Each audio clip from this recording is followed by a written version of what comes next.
किए हुए हैं। आप इनकी परवाह देश की थोड़े है। और जो सरकार आटा पर टैक्स लगा सकती, चावल पर टैक्स लगा सकती, दूध पर टैक्स लगा सकती, जो सरकार आजादी के बाद, आजादी से पूर्व अंग्रेजों के शासन में, मुगलों के शासन में भी ऐसा कभी नहीं हुआ था कि खाद्य पदार्थ पर भी कभी दुनिया में टैक्स लगा हो। मगर ये जो सरकार है, ये जो व्यवस्था है, जो हिटलर शाही व्यवस्था, अनिल अदानी और अंबानी को जो अपने मित्रों को लाभ पहुंचाना चाहते हैं, नमक तक पर ही ये टैक्स लगाने का काम किए हैं। ऐसे सवाल को लेकर के इंडिया गठबंधन को तथा कथित कुछ मुट्ठी भर अपने लोगों से, जो कहने को तो अपने हैं और वो पीठ पीछे छुरा मारने की तैयारी में है, उनका एनडीए से साठगांठ है। और एनडीए से साठगांठ का परिणाम है कि हमारे नेता जनसेवक जननायक पप्पू यादव जी, जो लगातार अनवरत पूरे भारत के अंदर अपने सेवा समर्पण और त्याग के बल पर आज एक अलग रेखा खींच करके जिस आयाम को उन्होंने खड़ा किया है, उस पर तुम लकीर खींचते हो, उस पर आंख दिखाने का काम करते हो। आपकी औकात क्या है? आप इंडिया गठबंधन के अंग है। हम जबरदस्ती आपके प्रवक्ता, आपके वक्ता, आपकी व्यवस्था से भी बढ़ करके हमेशा जहां कहीं भी आवश्यकता पड़ी, हमारे नेता और हमारी पार्टी ने आपके साथ पूरी ताकत के साथ हमने डिफेंस करने का प्रयास किया। और आप बदले में इस तरह की आरोप और प्रत्यारोप की बात करते हो। आप जो है सब बोले, मतलब सुख तो सुख चलनियों बोले, अपने अंदर आप झांकने का प्रयास नहीं करते। इन सारी व्यवस्थाओं को लेकर के मैं सावधान करना चाहूंगा इंडिया गठबंधन के प्रमुख नेताओं को, पार्टी के वरिष्ठ नेताओं को, कि आने वाले समय को अगर बचाना है, अगर भारत जलाओ पार्टी को भगाना है, एनडीए को हटाना है और देश को बचाना चाहते हैं, देश के गांव, गरीब, नौजवान, छात्र सब भयक्रांत है, भूखा है, अशांत है, अगर इससे बचाना चाहते हैं, देश की आजादी चाहते हैं, ये दूसरी आजादी की लड़ाई है। अगर देश की आजादी चाहते हैं तो ऐसे लोगों से भी सावधान होने की जरूरत है, जो आपके साथ रहकर भी वकालत उनकी करते हैं, खाते आपका है और गाते उनकी है। ये नहीं चाहते हैं कि मजबूत लोग आपके साथ आवे। और पप्पू यादव की जहां तक रही सवाल, माननीय पप्पू यादव जी बिहार के अंदर ही नहीं, संपूर्ण देश के अंदर कोरोना काल में आपने देखा है, बाढ़ के समय में आपने देखा है, जहां कहीं भी आंसू गिरता बिहार के अंदर,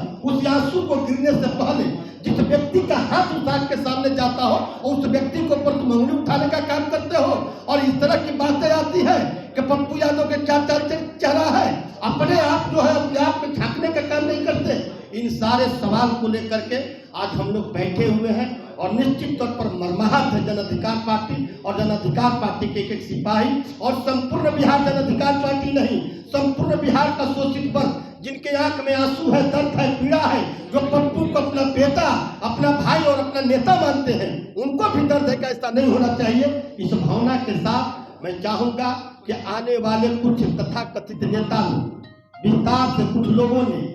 टिप्पणी की हमारे नेता के ऊपर, उसके ऊपर बहुत ही बढ़िया से,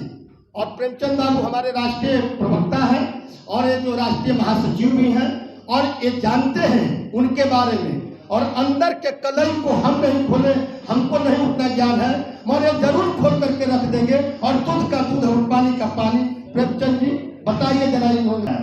महासचिव जी ने बताया आपको,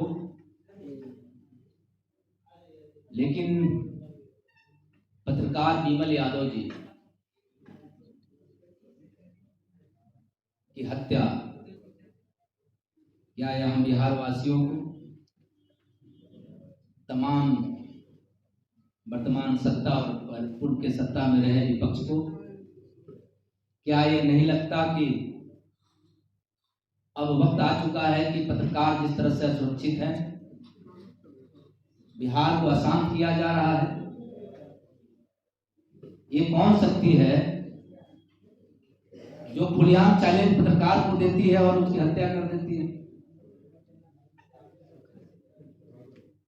हमारे नेता आदरणीय पप्पू यादव जी लगातार बिहार के सवाल पर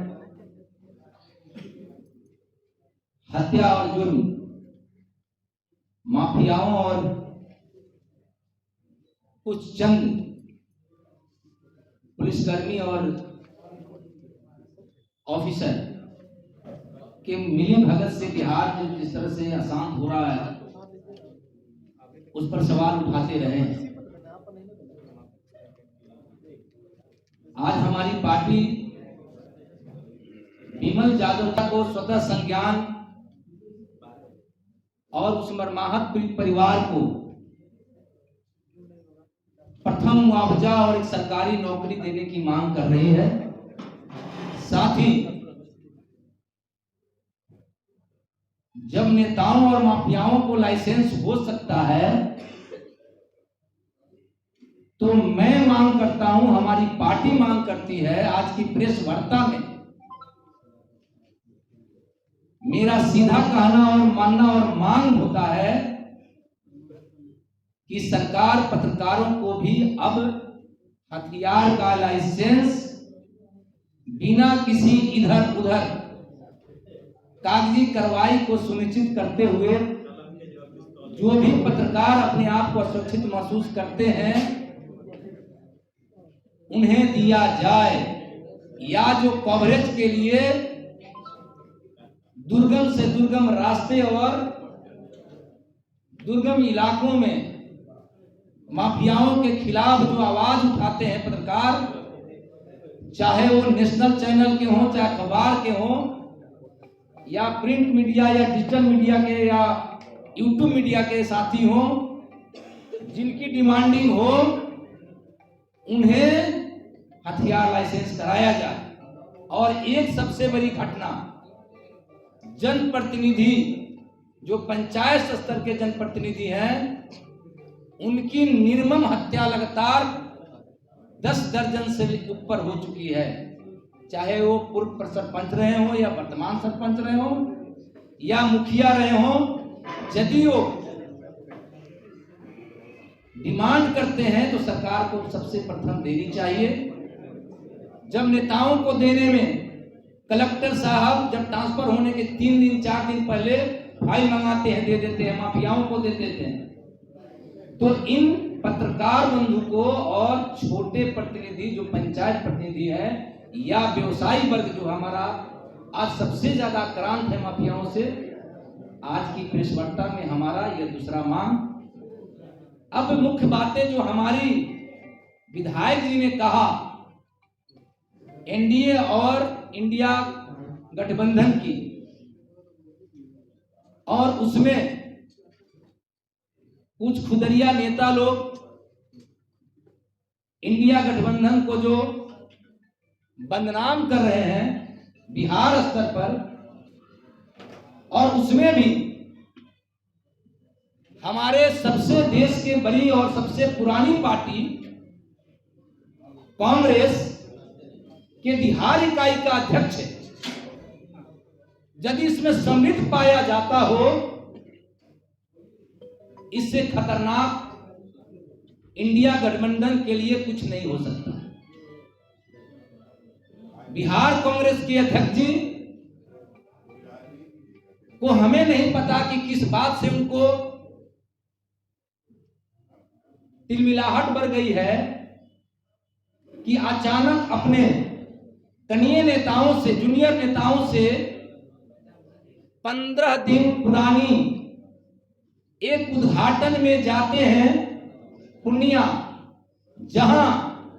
कटिहार बारसोई में, भाई पीछे आवाज मत दीजिए, कटिहार बारसोई में दलित और मुस्लिम, पिछड़ा और अति पिछड़ा के लोगों पर लाठी गोली बरसाई जाती है, निर्मम पुलिस द्वारा हत्या की जाती है, और उस हत्या की भर्त्सना के बजाय बगल में बारसोई कटिहार है पूर्णिया के, और हमारे अध्यक्ष महोदय कई एक घाट का पानी पी करके आए हैं, जाते हैं पूर्णिया, एक बड़े व्यवसायी